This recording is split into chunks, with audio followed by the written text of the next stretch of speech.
আমি যা যা বলেছি তা তোমরা করলে না।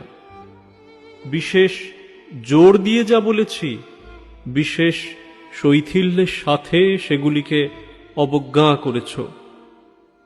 এই উর্জি উদ্যম হারা শ্রদ্ধা ও নিষ্ঠা হারা সাত্যত জীবন নিয়ে একটা ভক্ত অভিনিবেশী অনুচলনে নিথর উচ্ছল তৃপ্তি নিয়ে বসে আছো। বেশ দিন কাটছে।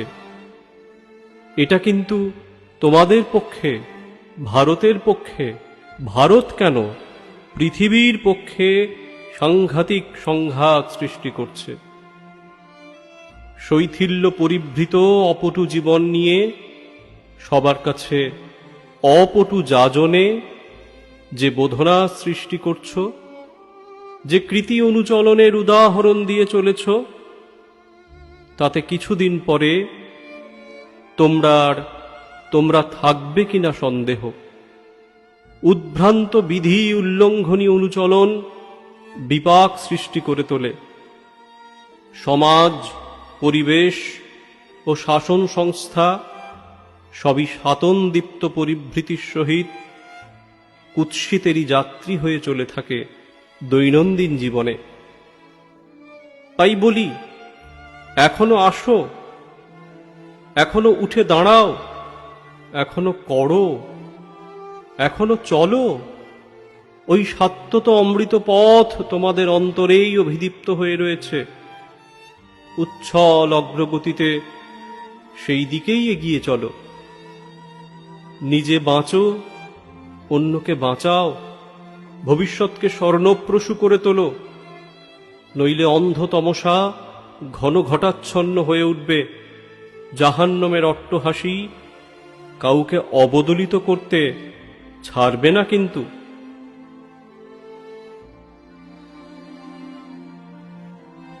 চর্যাসূক্ত গ্রন্থ থেকে পাঠ করলাম শ্রী শ্রী ঠাকুরের এই অমৃত বাণী। একটা চরম সামাজিক অবক্ষয়ের মধ্য দিয়ে চলেছি আমরা। শ্রী শ্রী ঠাকুরের বলা সেই শিউরে ওঠা কথা, মনুষ্যত্বের মূল বুনিয়াদ লোপ পেয়ে যাওয়া অসম্ভব নয়। সেই অবস্থার প্রকাশ আমরা দেখছি সমাজে। মনস্তাত্ত্বিক থেকে সমাজতাত্ত্বিক সকলেই চিন্তিত, কিন্তু পাচ্ছেন না কোনো সমাধান। অভ্যাস, ব্যবহার, আত্মনিয়ন্ত্রণ সব ক্ষেত্রেই এক চূড়ান্ত অধঃপতনের মধ্য দিয়ে চলেছে বর্তমান সমাজ। কিন্তু সত্যিই কি কোনো পথ নেই? আছে, অবশ্যই আছে। যুগে যুগে তাই তো আবির্ভাব ঘটে যুগপুরুষোত্তমের। তাঁরা এসে সঠিক পথের দিশা দেখান যুগে যুগে। কিন্তু দিশা পেয়েও আমরা প্রবৃত্তিকে এমন করেই আঁকড়ে থাকি যে নিজের প্রবৃত্তির সাথে যতটুকু খাপ খায় ঠিক ততটুকুই মানি। আর তাতে আমাদের কষ্ট দেখে কষ্ট পান ঈশ্বর, গুরু, পুরুষোত্তম। সেই কষ্টের বহিঃপ্রকাশ ফুটে উঠেছে শ্রী শ্রী ঠাকুরের এই বাণীতে। এবং তার পরিণতি কি হতে পারে, আবার তা থেকে কিভাবে আমরা বেরিয়ে আসতে পারি, তাও তিনি বলেছেন। এই বাণীর মধ্যে যে তিনি বলছেন, আমি যা যা বলেছি তা তোমরা করলে না, একটা চরম যন্ত্রণা সুর ফুটে উঠেছে তাঁর কথায়। বাণীর মধ্যে বলছেন, এই উর্জি উদ্যম হারা শ্রদ্ধা ও নিষ্ঠা হারা সাত্যত জীবন নিয়ে একটা ভক্ত অভিনিবেশী অনুচলনে নিথর উচ্ছল তৃপ্তি নিয়ে বসে আছো। আবার বলছেন, অপটু জীবন নিয়ে সবার কাছে অপটু যাজনে যে বোধনা সৃষ্টি করছো, যে কৃতি অনুচলনের উদাহরণ দিয়ে চলেছ, তাতে কিছুদিন পরে তোমরা থাকবে কিনা সন্দেহ। তাঁর এই কথাগুলো ভেবে দেখবার সময় বোধহয় এসেছে।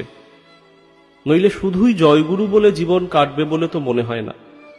তাই শ্রী শ্রী ঠাকুর বললেন, বিধির নীতির একটু ব্যাঘাত, একটু অবহেলা তার আকাশ পাতাল তফাত করে, দুস্থি আনে অবস্থার। আমাদের দুস্থি মানেই তাঁর কষ্ট।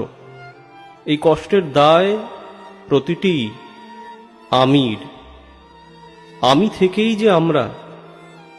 তাঁর একমাত্র চাওয়া আমাদের ভালো থাকা, আমাদের সুখে থাকা। আসুন অন্যের দোষ ত্রুটি ভুলে নিজের দিকে তাকাই। একমাত্র তাঁকে খুশি করলেই আমরা খুশি হতে পারব। ভালো থাকবেন সবাই। জয় গুরু। বন্দে পুরুষোত্তমম।